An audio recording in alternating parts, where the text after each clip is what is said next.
Bonjour à tous, c'est Roland pour une nouvelle analyse. Aujourd'hui, bien, puisqu'on ne l'avait pas fait depuis un petit moment, on va revenir sur la paire GBP-USD, donc livre sterling contre dollar américain. Alors, j'ai revu un petit peu la vidéo que j'avais faite depuis un petit moment, euh, et on a eu beaucoup de différences par rapport à ce qui se passe maintenant. Alors, pour revenir à ce qu'on avait dit un petit peu avant, ça tournait à peu près autour de cette droite ici que vous voyez, donc qui était la résistance majeure. Qu'on avait à peu près franchi, enfin un petit peu. Donc, ce qui s'est passé, c'est qu'on l'a bien franchi, hein, puisqu'on était, je pense qu'on était rendu par là, c'était autour du 13, ah voilà, on était dans cette zone à peu près. On venait de casser la droite, on n'avait peut-être pas fait encore le pullback dessus ici. Je crois que j'avais fait le 13 avril. Euh, et donc, ce qu'on a vu, ben, c'est que les cours sont venus se reposer. Donc là, sur ce que j'ai sur mon graphique, c'est la moyenne mobile 50 ici. Euh, les cours sont venus se poser sur la moyenne mobile 50 et ont accéléré à la hausse, clairement, comme on le voit ici, hein, c'est assez net. Euh, pendant un petit moment, si on trace bien comme vous voyez les objectifs de la balançoire, je pense qu'on ne s'étonnerait pas euh,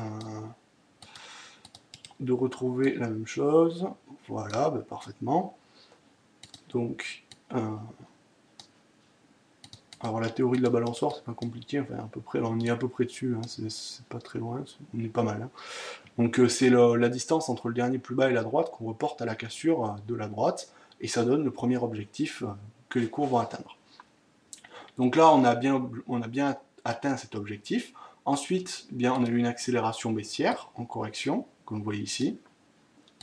Et actuellement, eh bien, on se situe, alors à la fois simultanément sur notre moyenne mobile 50 ici, qui rejoue la zone de support, et sur notre droite de résistance qui est devenue maintenant un support.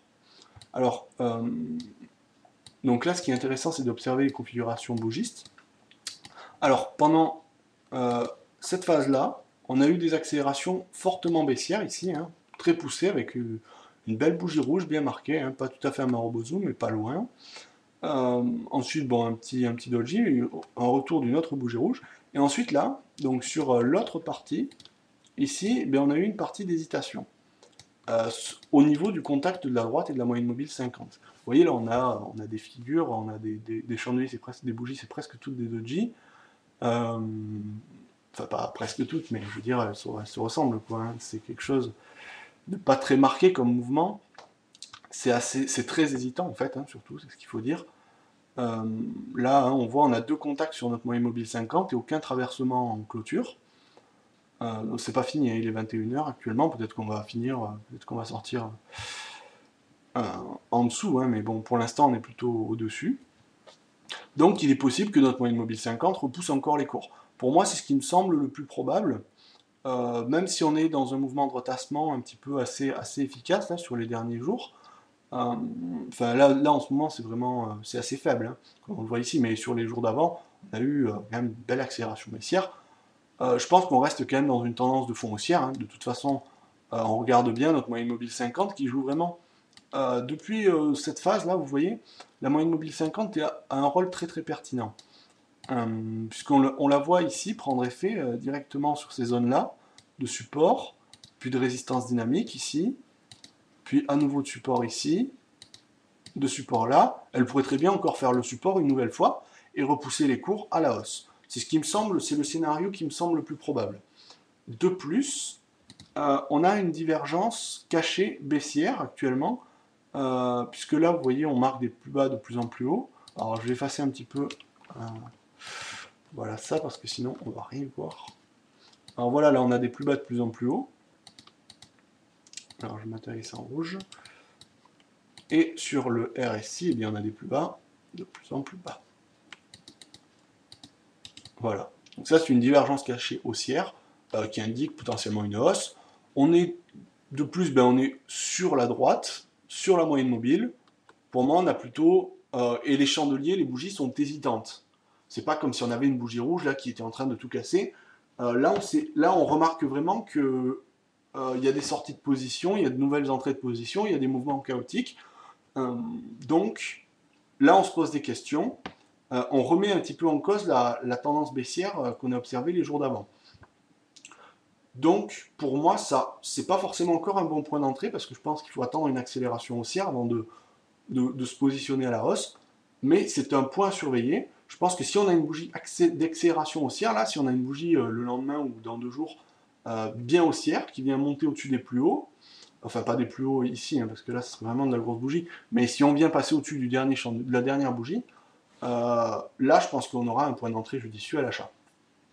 Alors si on trace les retracements de Fibonacci, bon, sur une échelle de temps assez faible comme ça, je ne sais pas si ça va être très pertinent. Euh, oui, puisqu'on va avoir... voilà. Bon, il n'y a pas grand intérêt, quoique. Pourquoi pas quand même, puisque là, on va avoir... là, on remarque quand même que les retracements englobent un petit peu entre les 0,382 et les 618, englobent un petit peu les cours, hein, puisque on va un petit peu... On va pas trop chercher à dépasser en dehors de ces retracements, hein, une fois rentré dedans. Donc, pour moi, il y a encore un potentiel de rebond sur les 0,618. Hein. C'est pareil. Donc, pour moi, de toute façon, la zone de rebond, c'est pas seulement cette droite. Pour moi, c'est l'ensemble constitué par la droite, la moyenne mobile, les 0,618.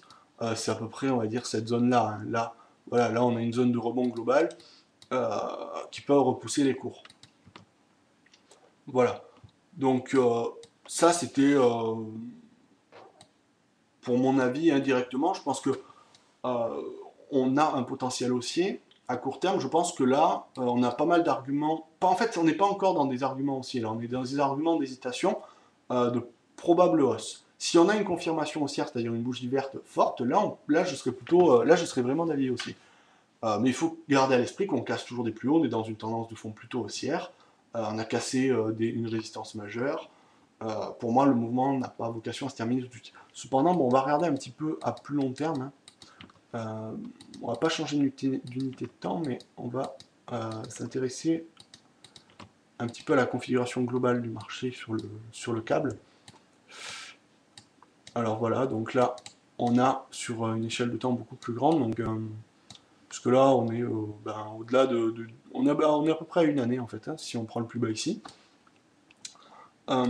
Et si on trace donc sur une année là, on va tracer les droites de tendance qui tiennent les cours actuellement. Et ce qu'on remarque ici, voilà, bon, on a quand même un biseau, hein, quand même. C'est une forme qu'il faut remarquer. Hein. Donc c'est-à-dire que les cours ont tendance à s'essouffler, le mouvement s'essouffle. C'est quelque chose qu'il faut prendre en compte puisque ça remet en question la tendance de fond haussière. Bon là, la différence entre l'analyse que j'ai fait il y a 2 minutes à court terme n'est pas la même optique que ce qu'on voit là. Là, ce que je vois, c'est une optique, c'est simplement une optique d'essoufflement. C'est pas une optique de rupture. Hein, on va pas casser des plus bas. On reste quand même dans une tendance de fond haussière, même si c'est une tendance d'essoufflement. Et on ne remet pas en question la tendance baissière. On la remettrait en question, la tendance haussière, excusez-moi, on remettrait la tendance haussière en question si on passait en dessous de ce biseau, en dessous de la droite de support. Alors, ce qu'il faut remarquer aussi, c'est qu'il y a une autre droite à plus court terme, ici, je pense qu'on peut la tracer, voilà.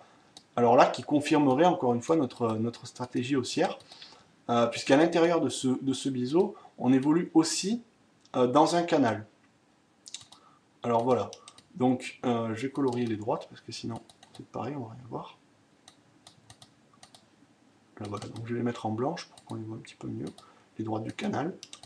Voilà, donc là, on évolue dans un canal, à court terme, depuis 2010 à peu près, depuis début 2010, jusqu'à maintenant on évolue dans un canal et on touche le support du canal, simultanément confondu avec la moyenne mobile 50 et simultanément confondu avec la résistance oblique qui deviendra support. Donc pour moi là on est vraiment sur un point crucial à court terme, enfin à court terme sur du daily, et bien sûr c'est pas du day trading, on est sur un point crucial et les opportunités d'achat vont être intéressantes si on a une séance haussière dans les prochains jours. Même si on est un peu audacieux, on peut même tenter maintenant. Pour moi, on a assez d'arguments pour rentrer en position à l'achat. D'ailleurs, on maximiserait ses gains. Mais il manque à mon goût un petit peu, je ne suis peut-être pas audacieux à ce point-là. Pour rentrer maintenant, je préfère attendre une confirmation haussière. Mais pour moi, là, on a vraiment beaucoup d'arguments haussiers. Le seul argument baissier qu'on pourrait avoir, c'est de dire qu'on est dans la tendance naturelle du biseau de fond, ici, tracé par ces droites ici, et qu'on devrait aller chercher le support du biseau. Et ça reste quelque chose de très hypothétique. Pour moi, on reste quand même plutôt ancré dans ce canal qui est beaucoup plus joli, enfin bon, voilà, joli, c'est un grand mot, mais qui est pour moi, qui marque, qui représente mieux la tendance du marché actuellement, régie par cette moyenne mobile. Donc je suis plutôt d'avis aussi à court terme. Voilà. Donc sous réserve d'avoir une bougie une bougie plutôt haussière à l'issue des prochains jours. Ou une série de bougies, enfin une petite accélération haussière, on s'entend bien. Voilà. Donc vous avez mon avis sur la paire. Ah, mais donc on va quand même, avant de clôturer, on va parler un petit peu des positions potentiellement intéressantes. Donc si on prenait position maintenant, là voilà. Donc là on aurait notre niveau de plus bas à peu près, ici. Donc je placerai mon stop en dessous de ce plus bas, vers là, autour des 1,61,4.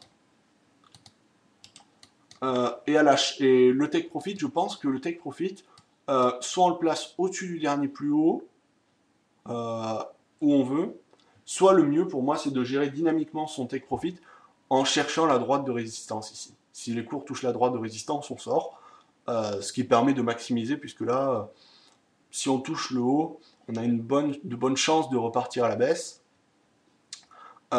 et donc de former un point de plus haut, un pic, et couper la position sur ce pic, c'est le point optimal pour maximiser ses gains. Et donc, ça me paraît ce qui est le plus viable. Mais sinon, après, c'est une question de ratio. C'est le ratio de chacun si vous voulez placer un stop fixe. Enfin, un take profit fixe. Voilà. Bon, ben maintenant, vous avez concrètement mon avis sur la paire. Euh, sur ce, bien, je vous dis bon trade à tous. Et surtout, à bientôt.